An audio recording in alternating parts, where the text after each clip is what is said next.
सम्राट चौधरी ये कह दें कि अरे भाई इसमें कहाँ कोई दिक्कत है, नीतीश कुमार ही हमारे अगुआ हैं, वही मुख्यमंत्री बनेंगे। क्या 2022 में नीतीश कुमार नहीं जा रहे थे?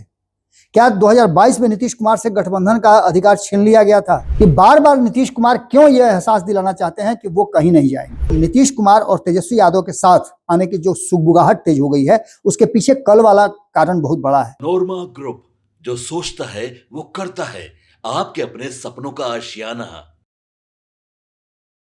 नमस्कार, एक बार फिर से आपका बहुत बहुत स्वागत करते हैं। भीतर की बात लेकर के आपके सामने हाजिर है और आज भीतर की बात में हम आपके सामने जो खबर लेकर के आए हैं उसमें एक बार फिर से ये सोचने के लिए मजबूर कर दिया है कि बिहार में क्या एक बार फिर से बड़ा हलचल होगा, क्या बड़े परिवर्तन होंगे और एक बार फिर से चाचा भतीजा साथ आएंगे।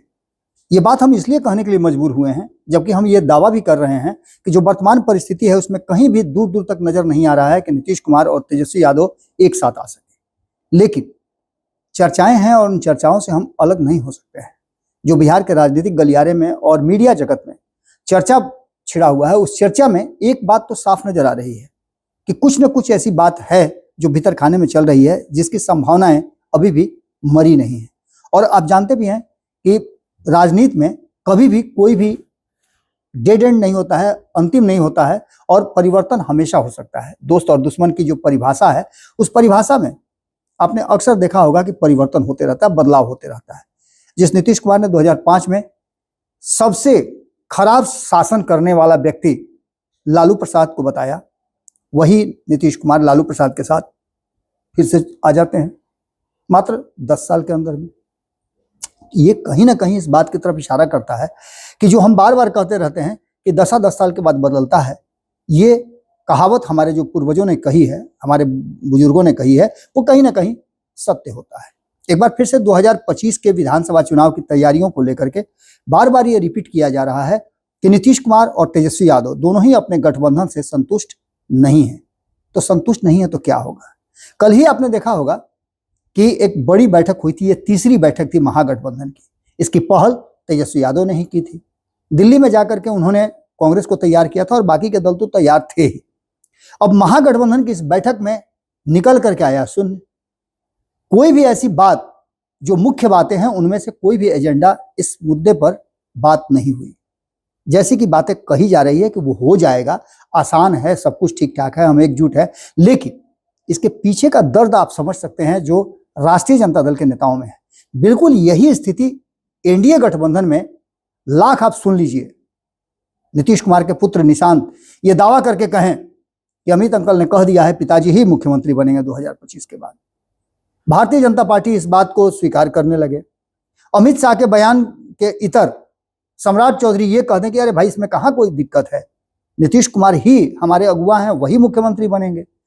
भले ही चिराग पासवान ये बात कह दें, लेकिन उन्होंने एक साथ में ये भी बात कह दी कि उनकी भी इच्छा है बिहार में चुनाव लड़ने की और बिहार का गद्दी संभालने की। तो ये सारे जो कारण हैं, इन कारणों में अब वर्तमान जो स्थिति है उसमें नीतीश का एनडीए के साथ जो गठबंधन है, उस गठबंधन को लेकर के कहा यह जा रहा है कि नीतीश कुमार इधर उधर नहीं जा सकते हैं। इस गठबंधन को लीड नीतीश कुमार कर रहे हैं, तो नीतीश के जाने का कहाँ जरूरत है? क्या 2022 में नीतीश कुमार नहीं जा रहे थे? क्या 2022 में नीतीश कुमार से गठबंधन का अधिकार छीन लिया गया था? क्या बिहार के मुख्यमंत्री की कुर्सी उनसे वापस ले ली गई थी? नीतीश कुमार ही मुख्यमंत्री थे और गाइड वही कर रहे थे सरकार को भी और बिहार एनडीए को भी, लेकिन उसके बावजूद भी उन्होंने पाला बदला। अब नीतीश कुमार बार बार हर मंच से इस बात को रिपीट करते हैं। कल भी उन्होंने, जब खेलो इंडिया उद्घाटन चल रहा था और प्रधानमंत्री नरेंद्र मोदी दिल्ली से और नीतीश कुमार बिहार से उद्घाटन कर रहे थे, तब नीतीश कुमार ने फिर से रिपीट किया कि ये मेरा क्षेत्र है। नालंदा में थे वो, ये मेरा क्षेत्र है, नालंदा के लोगों से वो कह रहे थे। इस खेलो इंडिया के माध्यम से उन्होंने जिस तरह से बिहार की छवि बढ़ी है उसको लेकर के बात की, लेकिन इसके साथ साथ ये भी रिपीट कर दिया कि अब इधर उधर कहीं नहीं जाएंगे। इसके मायने आप समझ सकते हैं कि बार बार नीतीश कुमार क्यों यह एहसास दिलाना चाहते हैं कि वो कहीं नहीं जाएंगे। इसके पीछे कहीं ना कहीं कुछ तो बात जरूर होगी, क्योंकि प्रमाण तभी दिया जाता है जब आपको भरोसा और विश्वास नहीं हो। इसके साथ साथ आपको बता दें कि तेजस्वी यादव के साथ जाने की दूर दूर तक संभावना, जिसकी हम बात लगातार करते हैं, या संपादक नमन मिश्रा जी पंचनामा हो या अन्य खबरों में हम ये लगातार कहते हैं कि दूर दूर तक ऐसी संभावना नजर नहीं आती है। तेजस्वी यादव जिस लेवल पे जाकर के नीतीश कुमार की आलोचना कर रहे हैं, उससे ऐसा नहीं लगता है कि दोनों के बीच में रिश्ता होगा, लेकिन ये तो पहले भी हो चुका है। तेजस्वी यादव ने नो एंट्री का बोर्ड भी लगा दिया था। उसके बावजूद भी 2022 में जैसे ही नीतीश कुमार की तरफ से ग्रीन सिग्नल मिला, तेजस्वी यादव रेड कारपेट बिछा करके उनका स्वागत करने के लिए तैयार हो गए। मान लिया सारी शर्तें, और यहां तक कि 17 महीने की सरकार में नीतीश कुमार ने जैसे चाहा वैसे तेजस्वी यादव चलते रहे उनके पीछे। आज एक बात कही जा रही है कि तेजस्वी यादव ने अगर नीतीश कुमार आते भी हैं तो शर्त रखी है कि मुख्यमंत्री की कुर्सी वो नीतीश कुमार को नहीं देंगे। ऐसा संभव लगता है आपको? नीतीश कुमार अगर जाएंगे भी उधर तो क्यों जाएंगे? उस मुख्यमंत्री की कुर्सी के लिए ही, जिसमें हो सकता है कि एनडीए में उनको मुख्यमंत्री की कुर्सी देने में कहीं ना कहीं कोई दिक्कत हो, या फिर भारतीय जनता पार्टी कोई खेल कर दे। चुनाव के बाद भी ये परिस्थितियां बनती हुई दिखाई दे रही हैं, लेकिन उससे पहले अगर आंकड़ों की बात करें हम, तो आंकड़ों में बहुत सारी ऐसी बातें नजर आ रही हैं जिसमें हम आपको जांच पड़ताल में भारत लाइव पर ये खबरें बताएंगे संपादक नमन मिश्रा जी के साथ कि आखिरकार बिहार में किस तरह का परिवर्तन होने वाला है, और भारतीय जनता पार्टी ने कौन सी जल्दबाजी कर दी है जिस जल्दबाजी के चलते बिहार का नक्शा बदलने वाला है। बिहार में एक बार फिर से मुश्किलें आने वाली है सरकार बनाने में। 2020 के अगर चुनाव परिणाम की बात करें हम, तो 2020 के चुनाव परिणाम से पहले हमको 2015 में जाना पड़ता है, क्योंकि 2015 में परिस्थितियां बदली थी और नीतीश कुमार महागठबंधन के साथ यानी कि लालू प्रसाद और कांग्रेस के साथ मिलकर के चुनाव लड़े थे और सबसे बेहतर परिणाम दिया था। आप 90 के दशक से उठा करके अभी तक देख लीजिए, तो 2015 में जो नीतीश कुमार और लालू प्रसाद एक साथ मिलकर के चुनाव लड़े थे, ये परिणाम सबसे बेहतर था। भले ही सीटें कम आई हो, लेकिन उसका ग्राफ बहुत अच्छा था। हालांकि 2010 में भी 206 सीटें जीत करके आए, मात्र 2 ही दल थे, वो परिस्थितियां कुछ अलग थी। उसमें नीतीश कुमार 2005 से 10 वाले नीतीश कुमार को एक बार फिर से मौका देना चाहती थी बिहार की जनता, लेकिन जिस नीतीश कुमार ने लालू प्रसाद को जंगल राज का करार दिया, अपहरण उद्योग चलाने वाला करार दिया, उसी लालू प्रसाद के साथ वो चुनाव लड़ते हैं और बिहार की जनता उनको बेहतर रिजल्ट देती है। ये कहीं ना कहीं इस बात की तरफ इशारा करता है कि बिहार में बहुत सारी चीजें अचानक से बदल जाती हैं, और बिहार इसके लिए जाना जाता है। लोकतंत्र की जननी भी कही जाती है, और यही कारण है कि लगातार आपने देखा होगा कि ऐसे सैकड़ों दल हैं पड़ोसी राज्य से भी आकर के बिहार में चुनाव लड़ना चाहते हैं। अब ऐसी स्थिति में जो नीतीश कुमार और तेजस्वी यादव के साथ आने की जो सुगबुगाहट तेज हो गई है, उसके पीछे कल वाला कारण बहुत बड़ा है। तेजस्वी यादव बार बार ये चाह रहे थे, उनकी पार्टी भी चाह रही थी कि एक जो झमेला फंसा हुआ है, मुख्यमंत्री का चेहरा कौन होगा, उसको कांग्रेस क्लियर कर दे। क्योंकि कांग्रेस ने जिस तरह का एक्ट किया है, छोटी छोटी बातों पे गठबंधन नहीं बन पाए हैं, उसके परिणाम हरियाणा में देखने को मिले। भारतीय जनता पार्टी फिर से सत्ता में आ गई। उसके जो परिणाम हैं वो दिल्ली में देखने को आए। इतना सब कुछ होने के बाद अरविंद केजरीवाल ध्वस्त हो गए। कांग्रेस ने जिस तरह से चुनाव लड़ा अलग होकर के, उसका बड़ा इंपैक्ट पड़ा और उसका फायदा भारतीय जनता पार्टी को हो गया। तो इस बात से डर कहीं ना कहीं तेजस्वी यादव को लग रहा है कि यदि कांग्रेस इस तरह का कोई विद्रोह करती है तो ऐसी स्थिति में उनके लिए विकल्प क्या है। तो निश्चित रूप से नीतीश कुमार एक बड़े विकल्प के रूप में सामने हैं, और नीतीश कुमार को जरा भी एनडीए गठबंधन में थोड़ा सा भी कुछ अंतर पड़ता है तो कहीं ना कहीं नीतीश कुमार पाला बदलने में देर नहीं करते हैं। नीतीश कुमार को मुख्यमंत्री की कुर्सी एक बार फिर से चाहिए 2025 में, क्योंकि नीतीश कुमार ये जानते हैं कि ये उनका अंतिम चरण होगा, और ऐसे में नीतीश कुमार इससे पिछड़ना नहीं चाहेंगे।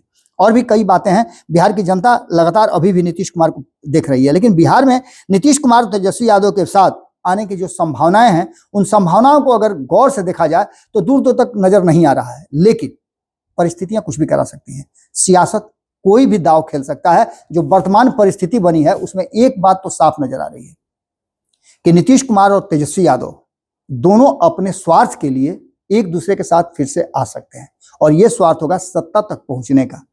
चुनाव परिणाम के बाद क्या स्थितियां होती हैं, कांटे की टक्कर। और आपने देखा होगा कि जितने भी सर्वे आ रहे हैं और अपने अपने हिसाब से जो राजनीतिक दल सर्वे करा रहे हैं, उन सर्वे का भी इस बात की तरफ इशारा है कि बिहार में जो इस बार का चुनाव है बहुत कांटे का होने वाला है, और इस कांटे के चुनाव में पेंच फंसेगा। जब पेंच फंसेगा तो एक बार फिर से नीतीश कुमार किंग मेकर बन सकते हैं। लेकिन इसके पीछे भी कई कारण हैं। जो परिस्थितियां बनी है और जो क्षेत्रीय दल, कई जातीय दल नए नए बने हैं और कई जातीय दल अच्छा खासा जनाधार लेकर के आए हैं, उसको लेकर के भी बहुत बड़ी बात कही जा रही है। हम जल्दी ही आपको जांच पड़ताल में नमन जी के साथ आएंगे और आपको पूरा बिहार का आंकड़ा बताएंगे। हम वो पॉइंट्स भी बताएंगे कि किन कारणों से बिहार में राजनीतिक परिवर्तन होता हुआ दिखाई दे रहा है और कहां भारतीय जनता पार्टी से गलती हो गई। कल भी हमने आप एक चर्चा की थी जिसकी आपको जानकारी होगी भी, आपने सुना भी होगा कि नीतीश कुमार जातीय जनगणना बिहार में करा चुके हैं, तो फिर भारतीय जनता पार्टी को इतना जल्दबाजी में यह फैसला क्यों लेना पड़ा और आरएसएस को इस फैसला लेने के लिए उसे मजबूर क्यों करना पड़ा। इसके पीछे का कारण बिहार का चुनाव निश्चित रूप से है और बिहार के चुनाव में जातीय समीकरण को, जातीय जो गोलबंदी है उसको आप अलग नहीं कर सकते हैं। अभी अभी आपने देखा होगा कि किस तरह से सब कुछ होने के बाद कुशवाहा समाज और राजपूत समाज ने मिल करके 2024 के चुनाव में अपने अपने अधिकार के लिए जो कुछ भी किया और अपने कुशवाहा समाज ने खास करके बहुत बड़ा एक्शन लिया और उपेंद्र कुशवाहा पर जैसे ही पवन सिंह का दबाव बना और पवन सिंह को हटाने में सक्षम हो गई, चुनाव मैदान से बाहर करने में भारतीय जनता पार्टी हाथ खड़े कर दिए, उसके बाद से आपने देखा कि 7 सीटों पर चुनाव हार गई एनडीए गठबंधन। इस बार 2025 के चुनाव में ये क्षेत्रीय दल, जातीय दल जो हैं वो काफी तेजी से आगे बढ़ रहे हैं और मजबूत पकड़ भी बना रहे हैं। ऐसी स्थिति में परिणाम बहुत कांटे का होगा, लड़ाई बहुत कांटे की है और इसको अच्छी तरह से नीतीश कुमार भी समझ रहे हैं, भाजपा भी समझ रही है और राष्ट्रीय जनता दल के साथ साथ कांग्रेस और चिराग पासवान भी इस बात को समझ रहे हैं। ऐसे में एक बात तो तय मान के चलिए कि अभी बहुत कुछ बिहार की राजनीति में परिवर्तन होना बाकी है।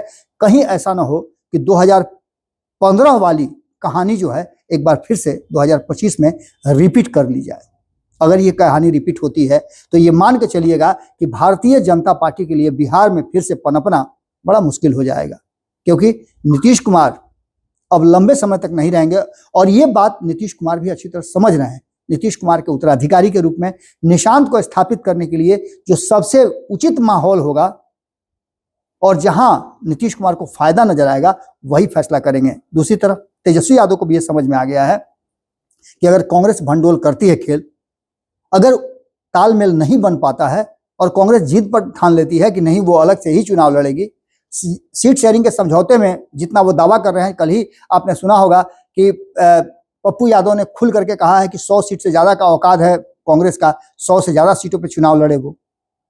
ये सारी बातें कहीं ना कहीं इशारा जरूर कर रही हैं कि एक बार फिर से चाचा भतीजा एक साथ आ सकते हैं। इसकी संभावनाएं अभी मरी नहीं है और राजनीति में कभी भी संभावनाएं समाप्त नहीं होती हैं, हमेशा रास्ते खुले रहते हैं। आज के भीतर की बात में हम आपसे यही विदा लेते हैं। बाकी हम जल्दी ही आपके सामने पूरे आंकड़े के साथ आ रहे हैं जांच पड़ताल में। बहुत बहुत धन्यवाद, नमस्कार। आपके सपनों को हमने सजाया है, ई होम्स पैनोरामा को हमने बनाया है। ई होम्स मेरा एक सपना था जिस पे मैं पिछले 4 साल से काम कर रहा था। हमने जो बनाया है वो सबने है माना। ई होम्स पैनोरामा में हो आपका भी आशियाना। और फाइनली हमने 2021 में इस प्रोजेक्ट को लॉन्च किया। बहुत लोग अप्रिशिएट कर रहे हैं कि पूर्णिया जैसे शहर में, बिहार के, एक तो बिहार की बात करें उसमें भी पूर्णिया जैसे छोटे जगह में इस तरह का लाइफस्टाइल देना, ये सुन के हम लोगों को बहुत अच्छा लगता है। ई होम्स में हमने कुछ और भी किया है, जैसे हम जिस जगह में रह रहे हैं हमारे फैमिली सिक्योर हो, उनको सिक्योरिटी का ध्यान में रखा है। आपकी सुविधा और सुरक्षा आपके लिए खास है, ये आपका विश्वास है। इसमें आर्टिफिशियल इंटेलिजेंस का 7 लेयर सिक्योरिटी का हमने इस्तेमाल किया है। लस ग्रीन कैंपस को बनाया है। यदि हमारा बाउंड्री वाल है तो वो वर्टिकल गार्डन है।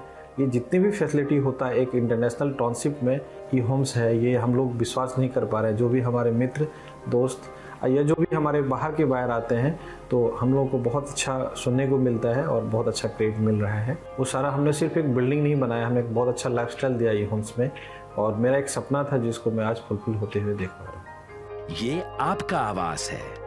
ई होम्स पैनोरामा में अब आपका निवास है। E homes panorama, luxurious lifestyle redefined. Panorama group, जो सोचता है वो करता है। अगर ये वीडियो पसंद आई और वह बिहार के राजनीति और बिहारियत से सरोकार रखेनी तो सब्सक्राइब बटन दबा के चैनल के सब्सक्राइब कर ली ओजे एगो घंटी बा, ओकरा बटन दबा देला से कुल सटीक और मारक खबर रुआ मुफ्त में मिल जाई। अगर रुआ पत्रकारिता के हमनी के नया प्रयोग में सहयोग कर चाहतानी तो ज्वाइन बटन दबा दी।